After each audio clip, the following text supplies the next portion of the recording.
Bom, hoje eu queria falar um pouquinho a respeito de um assunto que pode ser um pouco controverso, para aqueles que são cristãos e até mesmo para aqueles que não são, né? Mas é um assunto que eu acho que tem extrema importância, extrema relevância para os nossos dias, ainda mais agora que nós passamos por tempos de displicência, tempos de marasmo, tempos onde a disciplina e as coisas que precisam ser feitas com uma determinada constância têm sido ignoradas e deixadas de lado cada vez mais. Eu queria falar a respeito de disciplinas espirituais. Para isso, eu vou estar usando esse livro aqui, Disciplinas Espirituais, Donald Whitney. É um livro que eu li há alguns anos e eu sempre volto até ele recorrentemente, porque eu acho que aqui tem informações que são muito valiosas, muito preciosas para aqueles que se dizem cristãos, né? Principalmente do espectro reformado, mas eu acho que também ele não se limita só ao âmbito do cristianismo, apesar de, obviamente, esse ser o foco, né, do assunto e do livro, mas eu acredito que existem lições aqui que valham também para aqueles que talvez não se consideram de alguma forma religiosos, mas que entendem o valor de você disciplinar o seu espírito em prol de melhorar a sua forma de viver, melhorar a sua capacidade de pensamento, melhorar a sua contribuição para com a sociedade. Bom, obviamente, não tem como eu passar em detalhes por todos os assuntos que o autor trata nesse livro, mas eu queria passar um breve panorama do que significa esse assunto, da importância dele, quais são as disciplinas espirituais e depois também fazer um fechamento falando a respeito de como colocar isso tudo em prática e por que eu acho importante colocar isso tudo em prática. Bom, começando, né, o autor vai trazer para nós que as disciplinas espirituais, elas são muitas e de modo nenhum ele tenta criar uma lista exaustiva nesse livro, mas ele tenta trazer uma lista que seja condizente com o que ele acha mais recomendado que um cristão pratique. E dentro dessa lista, né, de 10 disciplinas espirituais, ele vai argumentar que, no ponto de vista dele, essas são as mais importantes. Mas, obviamente, né, existem outras listas de outros autores, de outras vertentes que trabalharam aí nesse mesmo assunto ao longo dos anos, mas uma coisa é certa, algumas delas estão em todas as listas e as principais eu acredito que estão aqui nessa lista de 10 disciplinas. As 10 disciplinas, leio do livro, são absorção bíblica, oração, adoração, evangelismo, serviço, mordomia, jejum, silêncio e solidão, anotações e aprendizado. Do ponto de vista do autor, com essas 10 disciplinas espirituais praticadas pelo cristão, você consegue alcançar a piedade, né? Em todo momento no livro, ele vai argumentar para que servem as disciplinas espirituais, né? Eu comentava em algum vídeo passado a respeito da diferença da sociedade de disciplina para a sociedade de desempenho, né? Onde na sociedade de desempenho as pessoas elas se auto-impõem atividades e tarefas que as fazem querer ser sempre a melhor versão de si mesmas, sempre desempenharem da melhor forma possível, enquanto que na sociedade disciplinar, na sociedade de disciplina, essa expectativa de melhoria, essa expectativa de fazer as coisas corretas, da forma correta, ela vem de um agente externo ao ser, né? Ela vem do trabalho, ela vem da sociedade, ela vem das necessidades que o homem tem com relação aos seus âmbitos sociais, por exemplo. Então, trazendo para o tema desse livro, né, as disciplinas espirituais, elas são externas a nós, né? Elas são mandamentos, elas são indicações de o que o cristão, aqui falando mais especificamente para o cristão, o que o cristão deve fazer para se tornar mais piedoso, quais tarefas o cristão deve desempenhar para que ele se torne mais parecido com aquilo que dá nome, né, ao cristão, Cristo, certo? Então, baseando-se em 1 Timóteo, no capítulo 4, versículo 7, na segunda parte do versículo, onde Paulo vai dizer a Timóteo: exercite-se na piedade. Ou seja, a piedade, né, aquilo que pode ser entendido como a devoção, o amor pelas coisas religiosas, e aqui eu não quero usar a palavra religião de uma forma pejorativa, né, porque muito tem se falado a respeito de religião de uma forma ruim, de uma forma que as pessoas têm até algum tipo de ojeriza, né, ao ouvirem essa palavra, mas a palavra religião no seu sentido mais estrito do termo e mais antigo, que é de fato esse religamento, né, com o divino, você se religar com as coisas transcendentes, com as coisas divinas, com as coisas mais elevadas. Então, exercitar-se na piedade, ou seja, exercitar-se naquilo que te religa às coisas espirituais, é necessário. Você praticar a religião demanda essa primeira palavra, a prática. Você pode muito bem dizer que é um cristão e pautar-se na promessa inequívoca de graça e de que tudo já foi pago através da graça e tudo é conquistado mediante a fé e não pelas obras, mas ao mesmo momento, Tiago vai dizer que essa fé que nós dizemos possuir, ela necessita de obras para ser provada, né? Então, nós, na nossa visão reformada, não acreditamos em hipótese alguma que fazemos obras para sermos salvos, mas acreditamos que por sermos salvos, primeiro, nós praticamos boas obras em sequência. Ou seja, exercitar-se na piedade, exercitar-se em se religar a Deus, à religião, ao divino, ao transcendente, seja lá como você entenda, é necessário que você faça algum tipo de esforço. Perfeito. Quando você vai realizar algum tipo de exercício, né, não raramente existe uma lista de quais exercícios você deve treinar.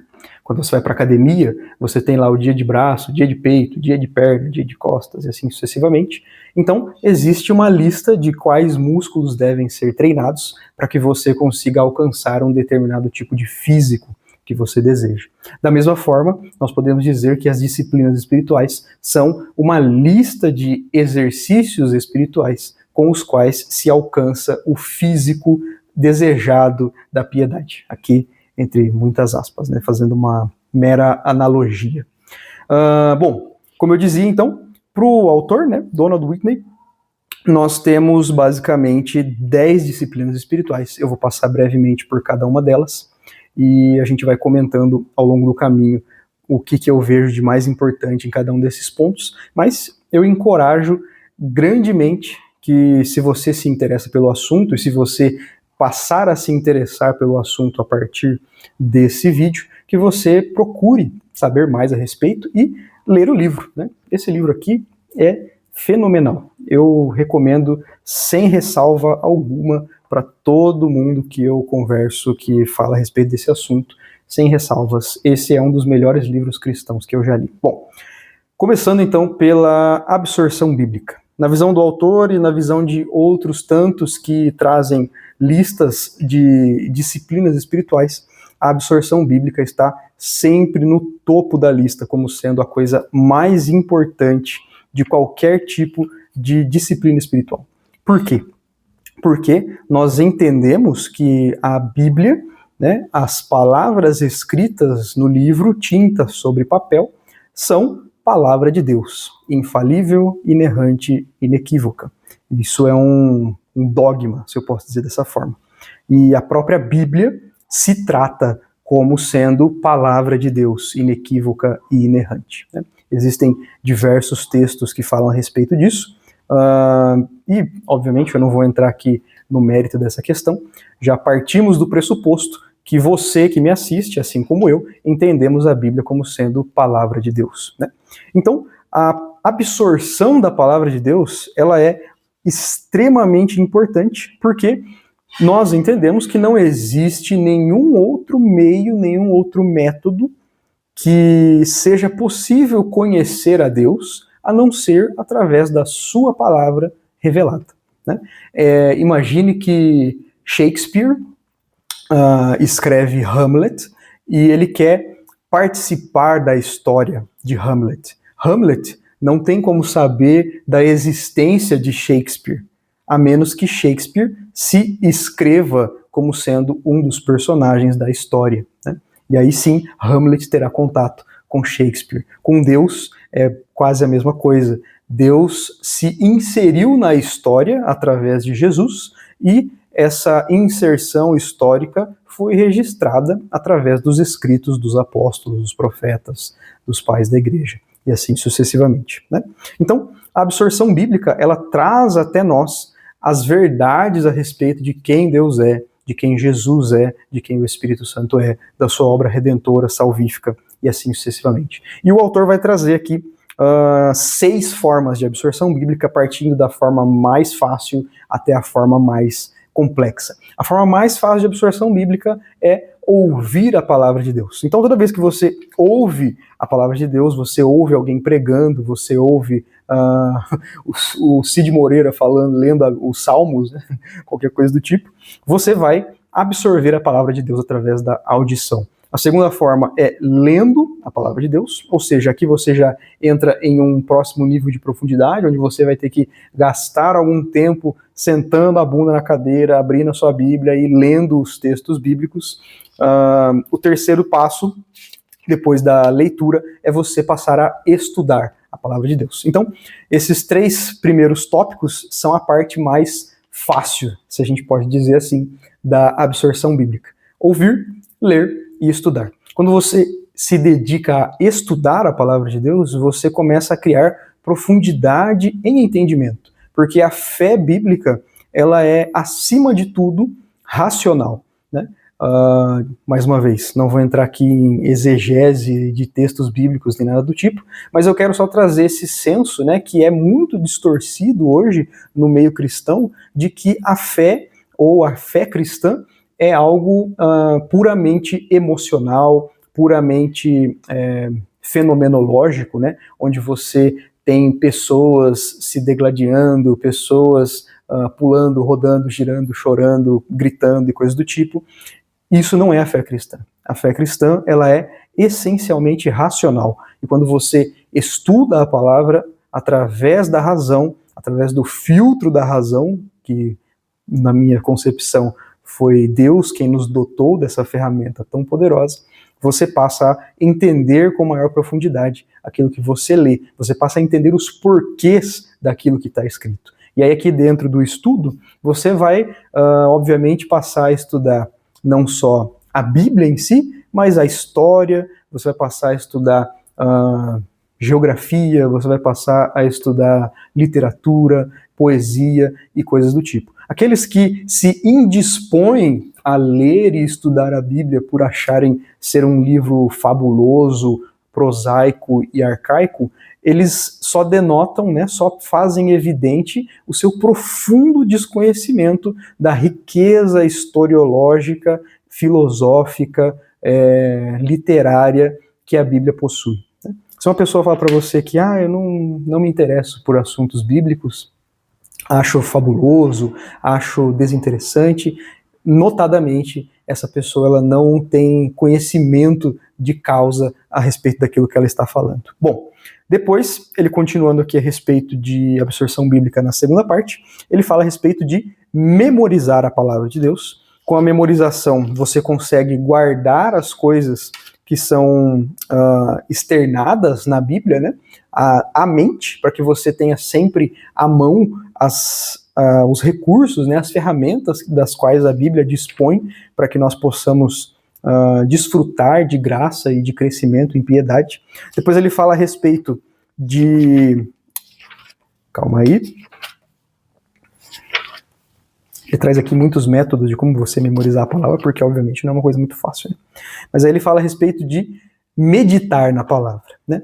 Quando nós pensamos em meditação, muitas pessoas trazem à mente os ritos yoga xamânicos e coisas do tipo, mas a bem verdade é que meditar a respeito de um assunto nada mais é do que você pensar em profundidade a respeito daquele assunto ao qual você se propõe meditar, né? Então aqui a meditação na palavra de Deus é você de fato internalizar essas verdades para que você possa aplicá-las à sua vida, que é o próximo passo. O próximo passo da absorção bíblica é a aplicação, né? E aqueles que leem a Bíblia de forma saudável, racional e bem fundamentada, né, historicamente, quando você for aplicar a Bíblia, você aplicá-la da forma correta, sem que você incorra aí em problemas e erros de interpretação, certo? Bom, depois ele fala a respeito da oração. A oração, um tema aí extremamente voltado para o contexto cristão, né? Nada mais é do que um diálogo, né? Nada mais é do que você se assentar, ou se ajoelhar, ou estar de pé, ou estar sentado, ou estar andando, ou estar indo, ouvindo, não importa, você ter o hábito de conversar com este ser que é plenamente pessoal, né? Apesar de não ser visível, mas é plenamente pessoal, e nós acreditamos que ele está sempre conosco. Então, o fato de você orar faz com que você crie relacionamento com aquele que você diz que é o seu Deus, né?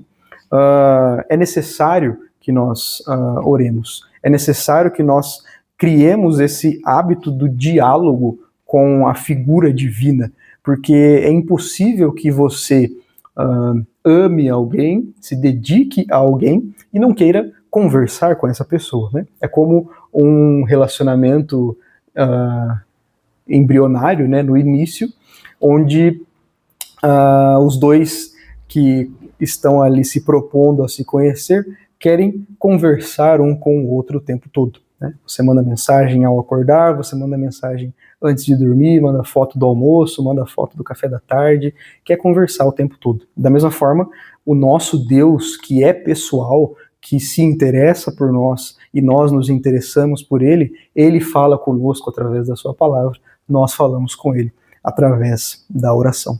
Em terceiro lugar, nós falamos a respeito da adoração, né?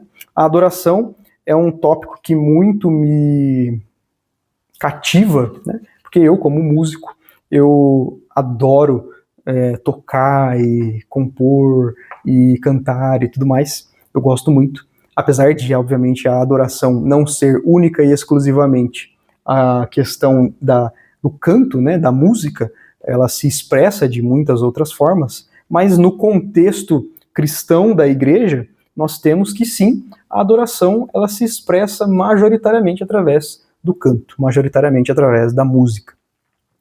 Tem uma passagem aqui muito interessante que diz que a leitura e a pregação da Bíblia são centrais na adoração pública por serem a apresentação mais clara, mais direta e mais extensa de Deus na reunião. Pelas mesmas razões, a absorção e a meditação bíblica são o coração da adoração. Os salmos, os hinos e os cânticos espirituais são cantados ou para expressar verdades sobre Deus ou em relação à adoração a Deus. A oração é uma reação a Deus, como ele é revelado nas Escrituras, assim como ofertar. Ou seja, a adoração factualmente bíblica, ela em nada se parece com essa barbárie que nós temos hoje no nosso meio gospel, se eu posso dizer assim. As músicas cristãs, ditas cristãs, né, que nós temos hoje em dia, elas em nada se parecem com o que deveria ser uma adoração de fato. Essa crítica eu faço e muito em breve a farei com mais profundidade, mas aqui já deixo uma breve visão a respeito disso, de que a verdadeira adoração ela deve única e exclusivamente ser voltada para reconhecer quem Deus é e o que ele faz e para ensinar a igreja, doutrinar a igreja. Ponto final. Essas músicas que são cantadas hoje, que são mero emocionalismo, com letras vazias, com melodias incipientes, com ritmos repetitivos e coisas do tipo, o chamado worship, o chamado música gospel e assim sucessivamente, nada mais é do que um mercado musical, né? E como qualquer mercado musical, ele não visa a adoração a Deus, ele não visa que as pessoas se aproximem mais do sagrado e da religião. Não, ele visa única e exclusivamente o lucro. É uma empresa, se não der lucro, ela fecha, né? Então, transformar a música, a adoração em um negócio, afasta ela do seu propósito principal. Porque se você cria canções que a única mensagem é adoração a Deus, aqueles que não são cristãos, eles vão se distanciar dessas canções, não vão consumi-las e ela não vai ser um produto bem-sucedido. Então, como você cria produtos bem-sucedidos? Você cria produtos que as pessoas querem consumir. Então, dessa forma, você cria músicas que afaguem seus egos, canções que tragam conforto e acalento para os seus corações, mas não canções que de fato exaltam a Deus e glorificam o seu nome. Eu nem estou falando de músicas aqui de automotivação, músicas de imprecação e coisas do tipo. Eu estou falando das músicas que não adoram a Deus. Essas músicas que não adoram a Deus não são adoração de fato, né? Então, é isso a respeito de adoração. Depois ele fala a respeito do evangelismo, né? Algumas pessoas têm uma aversão muito grande, né? Principalmente os não cristãos, a essa palavra, o evangelismo, principalmente porque isso implica em proselitismo, né?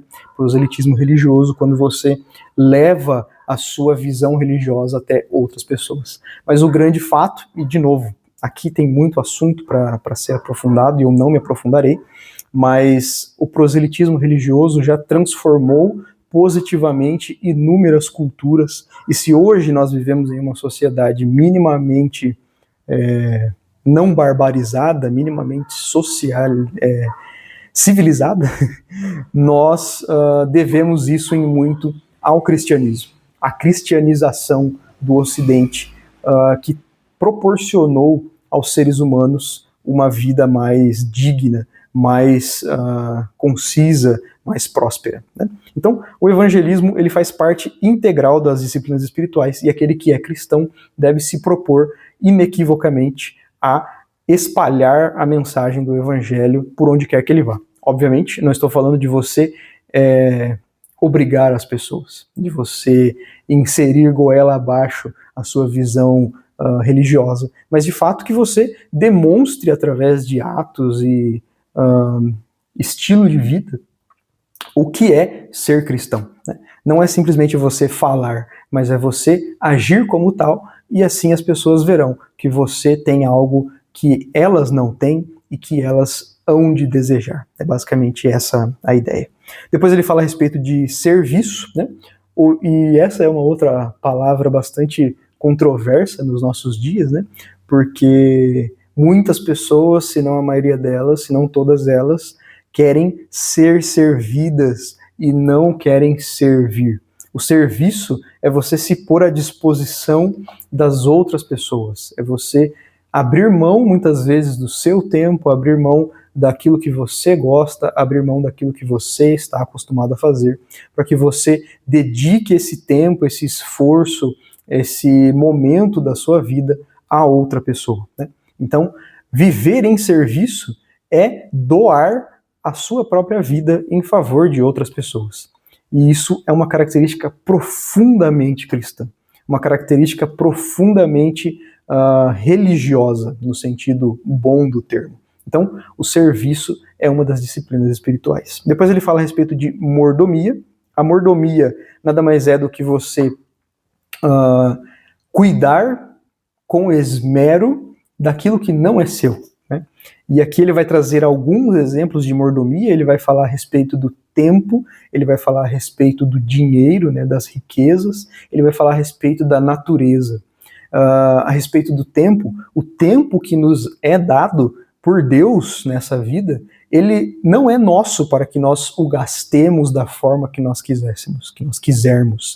Esse tempo, ele é única e exclusivamente de Deus e deve ser tratado com seriedade. Você não deve desperdiçar o seu tempo com leviandades. Você não deve desperdiçar a sua vida com coisas que não agregam, com coisas que não trazem benefício para você, para a humanidade de uma forma geral, né? O seu tempo é muito precioso e você deve gerenciá-lo como se fosse um bem de outra pessoa mais importante do que você, que de fato ele é. Ele fala também a respeito do dinheiro, né, das riquezas, que o dinheiro ele não deve ser visto como a sua posse que você conquistou com muito esforço e ninguém a pode tomar de você. O dinheiro ele deve ser visto como um meio, um benefício, uma forma de você ajudar outras pessoas que não possuem os mesmos recursos que você. À medida que você enriquece, você é convidado a ser ainda mais generoso com outras pessoas que vivem no mundo junto com você, né? E ele fala a respeito da natureza, né? A natureza, ela nos foi dada, né? Ela já estava aqui quando nós chegamos e muito provavelmente continuará aqui depois que nós partirmos. E cuidar da natureza, cuidar dos animais, não jogar um lixo na rua, né? Uma coisa risível de tão simples, mas tão negligenciada. Deviam ser coisas assim fundamentais, né?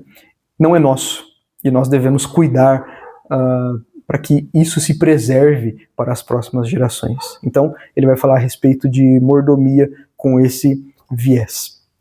Depois ele fala a respeito do jejum, né?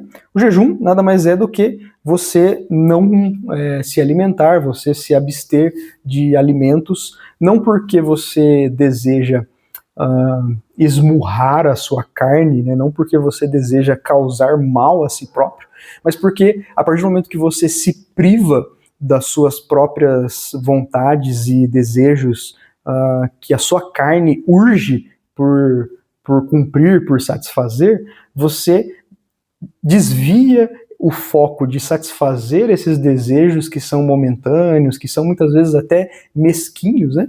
E direciona toda essa força para o seu desenvolvimento intelectual, espiritual, racional.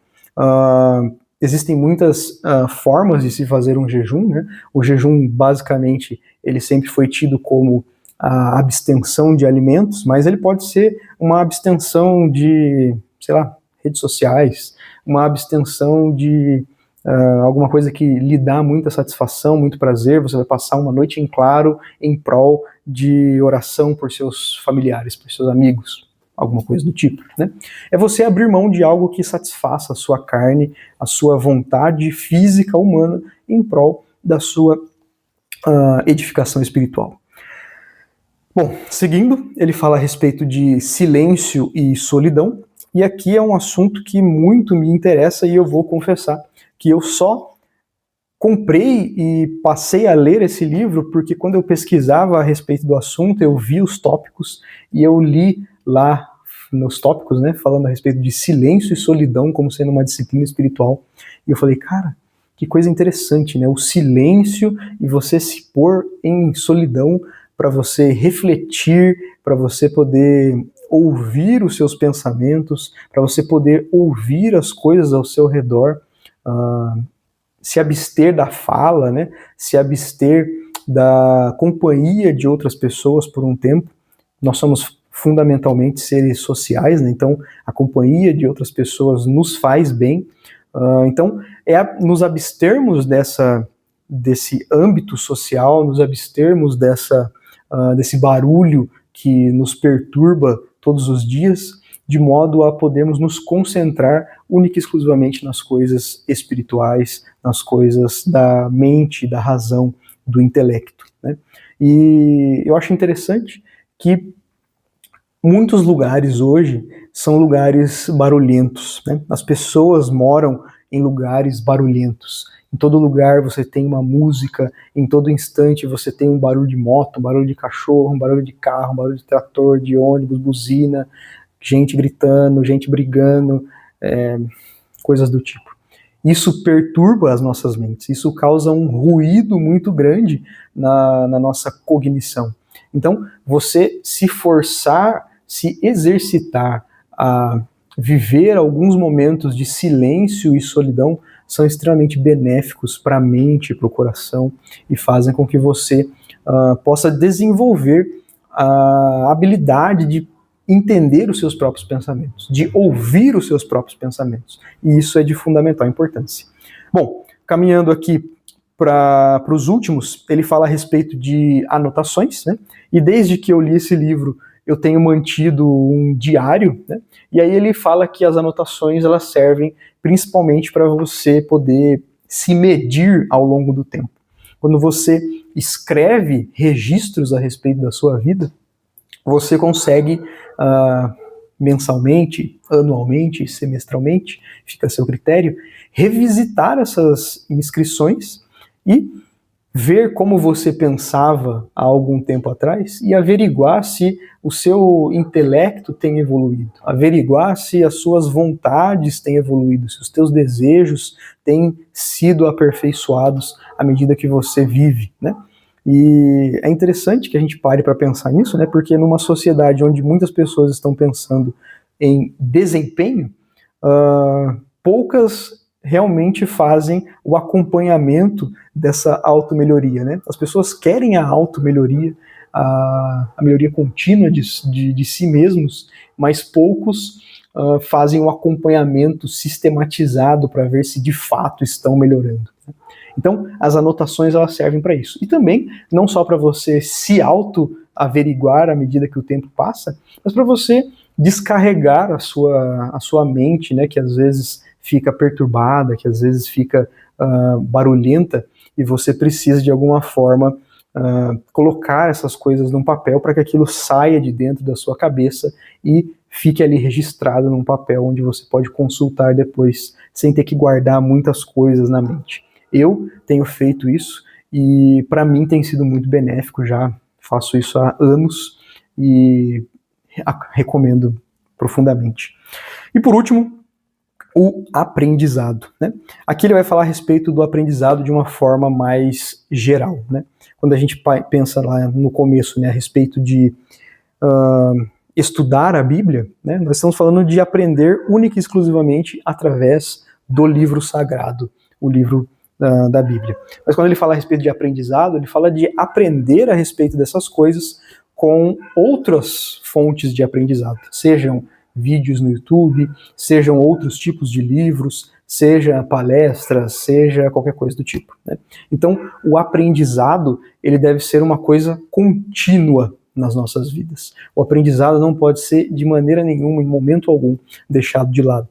Nós precisamos sempre estar aprendendo, porque a mente, assim como um músculo que quando você não o treina, ele atrofia, a mente, da mesma forma, se você abandona o aprendizado de novas coisas, a sua mente, ela passa a divagar por lugares que você outrora não gostaria que ela fosse, né? Não sei se existe algum tipo de estudo que corrobore essa visão, mas do meu ponto de vista, quando você parte a tentar aprender sempre coisas novas, você mantém a sua mente ativa e isso faz com que você possa desenvolver-se intelectualmente e até mesmo se manter mais saudável ao longo da sua vida. Então, era isso. Essas são as 10 disciplinas espirituais com base no livro de Donald Whitney. Eu queria compartilhar esse ponto de vista com você. Acredito que você, se interessa pelo assunto, deve ler o livro. O livro é sensacional, linguagem muito fácil, muito simples de ser entendido e é de extrema benesse para aqueles que procuram ser cristãos melhores, né? Eu até comentava com minha esposa, depois que eu acabei de ler esse livro, a pessoa que quer viver todas essas coisas, né, que quer pôr tudo isso em prática, ela não tem tempo para mais nada. Ela não tem tempo para se preocupar com trivialidades da internet, ela não tem tempo para falar mal dos outros, ela não tem tempo para se preocupar com coisas que são irrelevantes ou gastar horas a fio na frente da televisão, por exemplo. Então, é uma forma de você se libertar da escravidão dos nossos tempos modernos. É uma forma de você se elevar, de você se colocar em um novo patamar de cristandade. E até mesmo para aqueles que não são cristãos, você tira o cristianismo de dentro desse balaio e use as coisas que eu falei aqui na sua vida laica, na sua vida secular, que existe grande sabedoria também nesse quesito, tá? Bom, era isso. Se você achou interessante, se você gostou desse material, curta o vídeo, se inscreva no canal e compartilhe com alguém que você acha que vai achar interessante da mesma forma. E é isso. Tamo junto. Falou!